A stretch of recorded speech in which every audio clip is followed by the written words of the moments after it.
Hi everyone, I'm Tally, this is Farrell, and we are bored of it.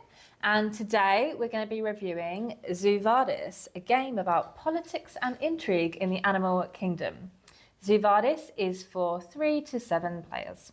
This is a Reiner Knizia classic, and before it was known as Quo Vadis. This is the Widening Games reprint, where they've changed the theme, added a few spicy little rule tweaks, and re-released it.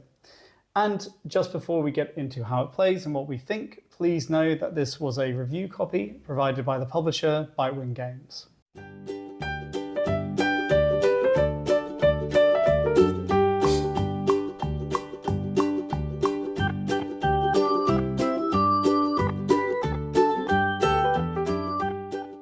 A wonderful thing about Quo Vadis is that it's quick to teach and quick to play. So you really can get a couple of games in and introduce new players very easily. So in Quo Vadis, what's happening is that the animals have taken over the zoo and they're having democratic elections to decide who gets to be the star attraction. Now, to be in with any chance of winning Quo Vadis, you need to get one of your player pieces in what I like to call the end zone up here. And you can do that by moving from the bottom of the board up to the top. Now, for all players at the end of the game who have player pieces in the end zone are in contention to win. And at that point, you're going to count up the points that everyone has, which are these tokens, and you'll collect them throughout the game. Whoever has the most points wins. So how do you get to the end zone? Well, in Quo Vadis, there are 4 actions, and on your turn, you can take one of them. The first action is to put a player piece on an empty space somewhere in the bottom row of the board. Quite simple. The second potential action you could do is to move one of your pieces. And here's where it gets a little bit more tricky. To move, you have to have the majority votes of everyone in the space that you are. So if you're in a 3-person space, you need to have 2 votes to move. Or if you're in a 5-person space, you need at least 3 votes to move. However, this can change depending on how full that area is, but we won't get too far into that. So you then need to negotiate. This is a negotiation game. You might need to pay people for their vote. You might need to trade them favors, but you're going to have to work your way out how to move forward. And when you move, if you move over one of these point tokens seen here, you then will get those points. And that's kind of how you accumulate points, although you can get some others in a few little ways, such as the third potential action, which is to move a peacock 1 space forward. And when you do that, you also get a 1-point token. Now, the peacocks, they are kind of non-player pieces. They flit around the zoo, and they're there as a way to grief your opponents by kind of getting in their way, or you can bribe them at a quite expensive price, in my opinion, to get one of their votes. So you could kind of move your way forward with the peacocks if you bribe them well enough. So the fourth and final action is to move the zookeeper. And the zookeeper basically lets you move into the space in front of you without needing any votes whatsoever. It's like a free movement, basically. Doesn't matter how many people are there or how many votes you have. However, you don't get the point token on that path if you use the zookeeper to move. And with that is all the rules of Quo Vadis. So it's a lot of negotiation, a lot of trying to one-up people, trying to get where you need to go, a lot of bartering, a lot of laughs. So now I'm going to touch on all of the things that we really love about this game. It is a great negotiation game, which is facilitated so well through the gameplay. I mean, you pretty much can't get through the game at all without doing some negotiation with your fellow players. So if that's something you really enjoy, then you're really gonna enjoy Quo Vadis. There's also some really nice gameplay elements that kind of further elevate and facilitate this, such as the animal special powers, which you can't use your own power and you can only kind of trade them away and give them away as part of negotiation. So some really nice little twists that really kind of lift the game off the board, where much of the game is actually what's going on between the players. We also really like that it is a really, really simple teach. Each action is really straightforward. The turns where you're actually kind of doing the action are very, very snappy. It's kind of just putting a piece on the board. Of course, it can take longer when players are doing a negotiation, but it keeps everyone very engaged because it's just entertaining to listen to other people if you're not involved in it. And of course, if you're involved in it, then you are very engaged in what's going on. But it also plays in a really nice short time, maybe 20 to 40 minutes, something like this. So we found that when we play it, we usually get a couple of games in kind of back to back. It's just that sort of game. The player powers are just one example, and on the whole, there's a lot of really neat little touches that really elevate this game into something special. For example, the peacocks, they're a very interesting tool to use, and they can have very different uses.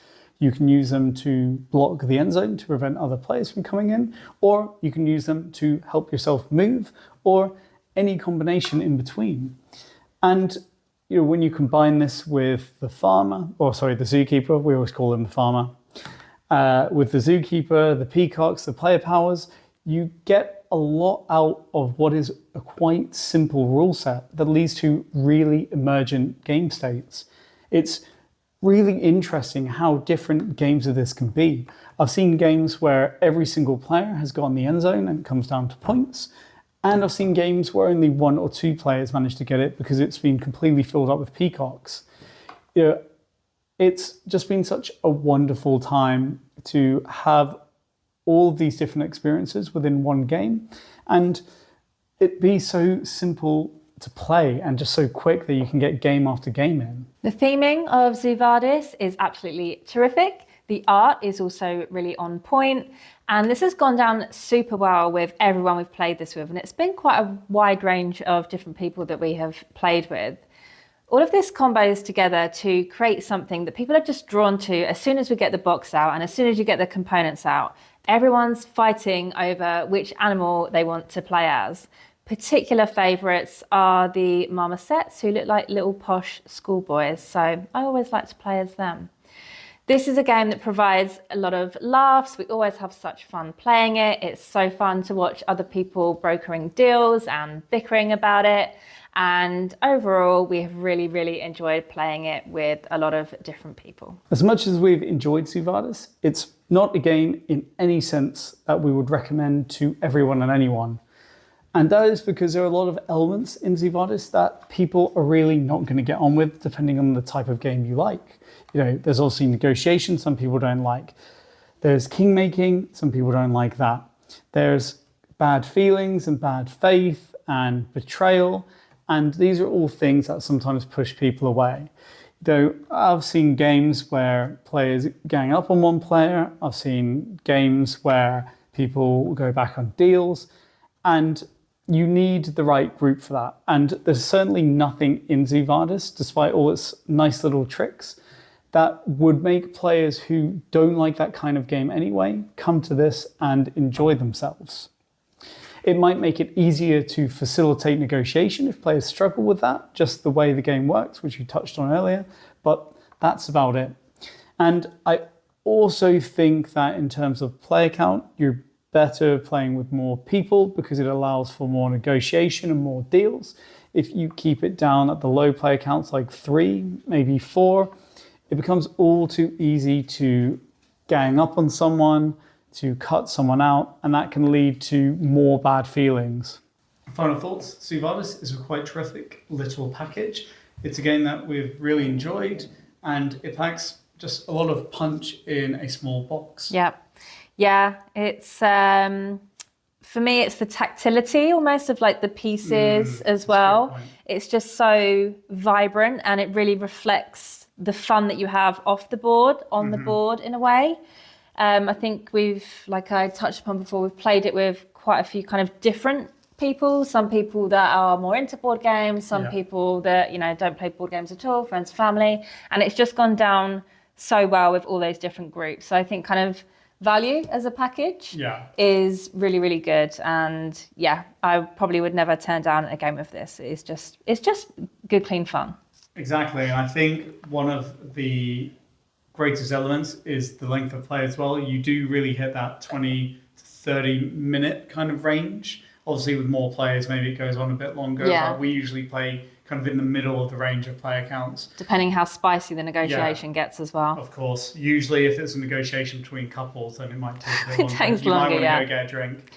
But I think everything this package comes together so well. Like you say, the art, the tactility, the vibe, it just really draws people in. And then when you explain there's only 4 actions, it's nice for them to get into it. They usually don't have any questions once you start playing. Yeah. So we really recommend it, but of course with the caveat that you need to know that your group or yourself, this is something they want in terms of negotiation and the deals, and maybe reneging on deals or being actively harmful, like moving the zookeeper away or moving a peacock into where somewhere is to throw them off. Yeah, you can't be shy, right? Like the fun of it is sometimes being a little bit mean. Yeah. Like you said, blocking other people and things like this. So if you're going to play it with a group where you wouldn't feel comfortable doing that, then it might not be the right game, because that's kind of where the game is kind of, blocking and griefing and being a little bit mean. Yeah, well, why don't we end by asking if they think what you did was legal? So in our last game... I mean, it's definitely legal. Yeah, but ethical? Yeah, maybe not. So in our last game, basically, I zoomed to what I like to call the end zone, and then I started filling it up with peacocks because other players had moved them and they were all like right next to it. So I was like, well, it cuts off other people and gives me more of a chance for winning. And then people got mad about that, and they just gave all of their points to Tally in negotiations, so she would win outright. Yeah, it was clear that it's shameful. I would win. Like if I didn't win that turn, then Farrell would win. So I agreed with the other players that they would give me their points to ensure a win. I think that's just politics. That's how politics works. I think that's it was a negotiation. There's no negotiation. Acted in bad faith by putting the peacocks in the end zone, and karma got you. I never reneged on a single deal in that game. Not in that game, no. I think the context is you're a little bit of a savage when we play, so everyone just gets a little bit sick of it sometimes, and there was a culmination of many other games in that game. So mean. But yeah, I don't think you should be allowed to give all your points away just so someone else doesn't Point win. me to the rule where it says that you can't. Yeah, that's the problem. Anyway, give your opinions on that, and also ask us any questions if you have it about Quo Vadis. And we really thank you for watching. We hope it was helpful, and see you next time. Bye.